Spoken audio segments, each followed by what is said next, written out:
প্রিয় দেশবাসী, আসসালামু আলাইকুম রহমতুল্লাহ বারাকাত। আমি লিটন চৌধুরী, লন্ডন থেকে আজকে হাজির হলাম গুরুত্বপূর্ণ কিছু বিষয় নিয়ে। আমরা তো নির্বাচন এই যে খেলা নিয়ে আমরা পাগল হয়ে গেছি।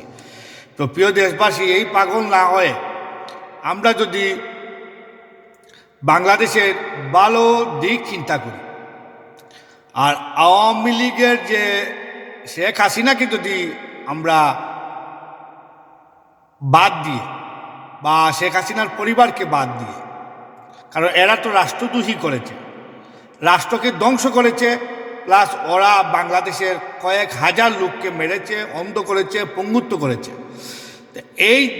এই সংগঠন আমি মনে করি আর ক্ষমতায় আসলে দেশের অবস্থা খুবই খারাপ হবে, কারণ ভারতকে লাভ করে দিবে।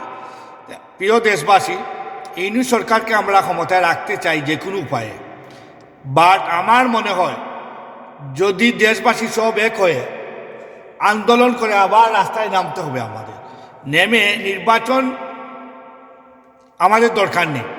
5টা বছর আমাদের দরকার হলো গিয়ে একটা শক্তিশালী একটা সরকার, সর্বদলীয় একটা সরকার, সর্বদলীয় একটা শাসন আমরা যদি করি 5টা বছর পরে আমরা ইলেকশন দিয়ে দেশের সব কিছু, পুলিশ প্রশাসনের মধ্যে অনেক দুষ্কৃতিকারী আছে, বিডিআরের মধ্যে, আর্মির মধ্যে, সব কিছুর মধ্যে একটা সংস্কার করে, কমপ্লিটলি একটা সংস্কার করে আমরা যদি ক্ষমতায় যাই, 5টা বছর পরে আমরা ক্ষমতায় গেলে কি হয়, এই 5 বছরের মধ্যে যখন তারেক রহমান দেশে যাবেন, তারেক রহমানকে প্রেসিডেন্ট করে, ইউনূস সাহেব প্রধানমন্ত্রী থেকে, আর স্বরাষ্ট্রমন্ত্রী জামাতের আমিরকে দিয়ে, আর অন্য দলের যেমন দরকার এদেরকে মন্ত্রিত্ব উপদেষ্টা বিভিন্ন পর্যায়ে নিয়ে এইরকম যদি দেশে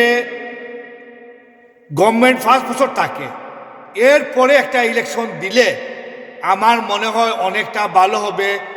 আমি জানি না দেশবাসী, আমি বাইরে থাকি, আপনাদেরকে বললাম এইরকম একটা সরকার আমাদের দরকার 5টা বছরের জন্য। এরপরে সব মেরুদণ্ড, যতগুলা দুষ্কৃতিকারী আছে সবাই মেরুদণ্ড ভেঙে দিতে হবে। এরপরে ইলেকশন দিলে ইলেকশন সুষ্ঠু হবে, দেশের আইন শৃঙ্খলা ঠিক হবে, সুশাসন কায়েম হবে ইনশাআল্লাহ। আর আমরা পরবর্তী ইলেকশনে যে জিতে সে দেশ গঠন করতে পারবে, তার জন্য আর কোনো সমস্যা হবে না। আর এখন যেই যাবে, বেগম জিয়া অসুস্থ, একমাত্র বিএনপি পারবে না। বিএনপি যদি ক্ষমতায় যায়, আপনারা দেন, দেশবাসী ভোট হয়, ইলেকশন হয়, বিএনপি ক্ষমতায় টিকতে পারবে না বেশি দিন, চ্যালেঞ্জ দিয়া বললাম।